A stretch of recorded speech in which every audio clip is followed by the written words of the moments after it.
मध्य प्रदेश में ओबीसी को 27% आरक्षण देने की प्रक्रिया शुरू की सरकार ने, जाति आधार पर हुई गणना।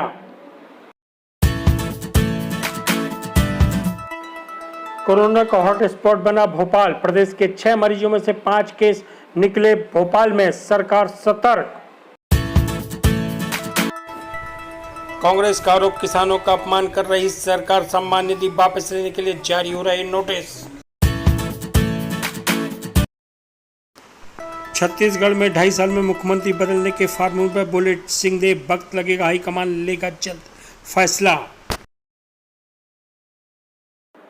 मध्य प्रदेश में जातिगत आधार पर कर्मचारियों की गणना पूरी हो गई है। नौकरियों में ओबीसी कोटा 27% करने का मामला हाईकोर्ट में है। जिन याचिकाओं पर रोक लगी है उन्हें छोड़कर बाकी में 27% आरक्षण की प्रक्रिया सरकार ने शुरू कर दी है।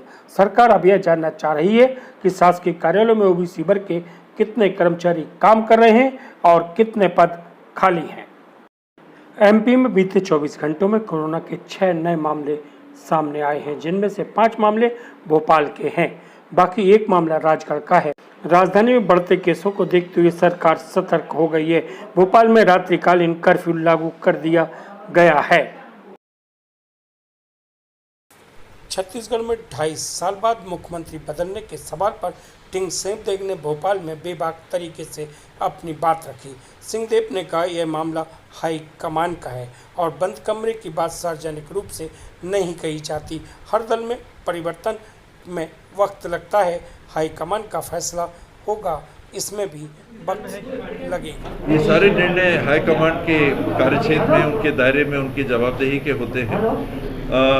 मीडिया में ये बात हमेशा चलती रही है 2.5 साल वाला। बाकी राजनीति में कई बातें ऐसी होती हैं, बंद कमरों की बात और उनकी गोपनीयता की मर्यादा, ये हम सब की जवाबदेही होती है कि उसको बरकरार रखना। बहुत ऐसी बातें होती हैं जो सार्वजनिक तौर पे नहीं कही जा सकती, कहना भी नहीं चाहिए, किंतु अगर राजनीतिक परिदृश्य में कोई ऐसी बात दिख रही है कि कहीं कोई चर्चा हो रही है, तो ये हाईकमान की भी संज्ञान में होगा। उनको अवसर दीजिए इस पे निर्णय लेने का। अनेकों दलों में हम लोगों ने देखा है, स्थायित्व के दौर भी देखे हैं, लंबे समय के मुख्यमंत्री भी देखे हैं, परिवर्तन भी देखे हैं। उत्तराखंड में तो 4 महीने में 3 मुख्यमंत्री भी हमने देखे हैं। तो ये हर दल की राजनीतिक परिस्थिति में परिवर्तन की स्थिति बनी रहती है समीक्षा के आधार पे। हमने पंजाब में भी परिवर्तन देखा, हमने अभी त्रिपुरा में भी देखा कि कांग्रेस के दायरे में संगठन में परिवर्तन आया है, जवाबदारियां नई प्रकार से दी जा रही हैं। तो ये हर दल में ऐसी स्थिति बनती है, तो थोड़ा इंतज़ार करना चाहिए हाईकमान को एक स्पष्ट निर्णय या फैसला व्यक्त करने में। जब भी वो फैसला व्यक्त करेंगे सार्वजनिक बना हुआ है। किसान सम्मान निधि को लेकर कांग्रेस ने भाजपा सरकार पर बड़ा आरोप लगाया है। सरकार ने कल लाखों किसानों को अपात्र घोषित कर अब सरकार सम्मान निधि वापस करने के लिए नोटिस जारी कर रही है। यह किसानों का अपमान है। प्रधानमंत्री किसान सम्मान निधि के नाम पे किसानों का निरंतर प्रदेश में अपमान किया जा रहा है।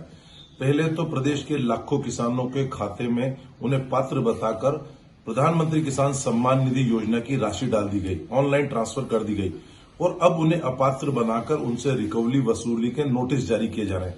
लाखों किसानों को ये नोटिस मिल गए हैं, उन्हें धमकाया जा रहा है रिकवरी के लिए, उनकी जमीन बंधक बनाने की उनको धमकी दी जा रही। कायदे से तो इस राशि की वसूली उन अधिकारियों से होना चाहिए थी जिन्होंने पात्र किसानों की सूची बनाते समय यह ध्यान नहीं रखा कि कौन किसान पात्र है, कौन अपात्र है, कौन नियमों के अंतर्गत इस सूची में किसका नाम आना चाहिए। पहले उनका नाम डाल दिया, उनके खाते में पैसे डाल दिए, अब उनसे अपराधियों की तरह व्यवहार किया जा रहा है, उन्हें धमकाया। उपचुनाव में कन्या पूजन के साथ सभाओं की शुरुआत करने के भाजपा के फैसले पर कांग्रेस ने सियासी प्रतिक्रिया दी है। हालांकि भाजपा ने कहा है कि नवरात्र चल रहे हैं, घर घर कन्या पूजन हो रहा है, ऐसे में किसी भी तरह के कन्या पूजन को लेकर सियासत ठीक नहीं है। कन्या पूजन हमारी संस्कृति है, हमारा विधान है और किया जाता है, किया जाता रहेगा। वहीं कांग्रेस ने कहा है कि यह पाखंड है और पूजन नहीं बल्कि निशाना उपचुनाव में मतदाताओं तक अपनी बात अपने तरीके से यानी धर्म के आधार पर पहुंचाने की भाजपा कोशिश कर रही है। यह उसका पुराना नीति है, तरीका है और मिजाज है। कैसे भी घर घर में कन्या पूजन होता है, और ये हमारी धर्म है, संस्कृति है। कन्या को हम देवी का स्वरूप मानते हैं और नवरात्रि में हम अगर कन्या पूजन कर रहे हैं तो कांग्रेस को क्यों आपत्ति, वो क्यों नहीं कर रहे, वो भी करें उनको, पर उनका इन सब चीज़ों में विश्वास नहीं है, क्योंकि उनको पता है कि अगर वो कन्या पूजन करेंगे तो उनका एक वर्ग नाराज हो जाएगा और इसलिए वो कभी ये काम नहीं करेंगे। पर हमारे हिंदू धर्म संस्कृति का सबसे बड़ा जो त्यौहार है ये नवरात्र का त्यौहार है और इसमें भारतीय जनता पार्टी का प्रत्येक कार्यकर्ता हर घर में जाएगा और कन्या पूजन करेगा। और दशहरे के दिन हर भारतीय जनता पार्टी के घर के कार्यकर्ता के घर में पूजन करके पार्टी का ध्वज लगाया जाएगा और विजय संकल्प सभी कार्यकर्ता उस दिन लेंगे। ये 15 तारीख को कार्यक्रम पूरे मध्य प्रदेश में होगा।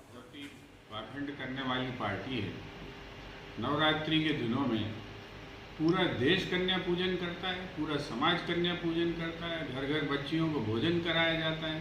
तब केवल चुनाव क्षेत्र में राजनीतिक कन्या पूजन करके भारतीय जनता पार्टी कौन से पाखंड की स्थापना करनी चाहती है कि अब जो है चुनाव में कन्या पूजन किया जाए और पूरे साल भर जो है 1.5 साल से आपकी सरकार है बलात्कार में नंबर 1, बच्चियों के अपहरण में नंबर 1। और जब पूरा देश वैसे ही जो है नवदुर्गा में बच्चियों का पूजन करता है, उन्हें घर बुला के भोजन कराता है, उनके पांव पखारता है, तब ये केवल चुनावी क्षेत्रों में नौटंकी, इससे बड़ी दुनिया की कोई ड्रामेबाज पार्टी नहीं है जो जनता को ठगने के लिए कोई भी हथकंडा करने के लिए तैयार।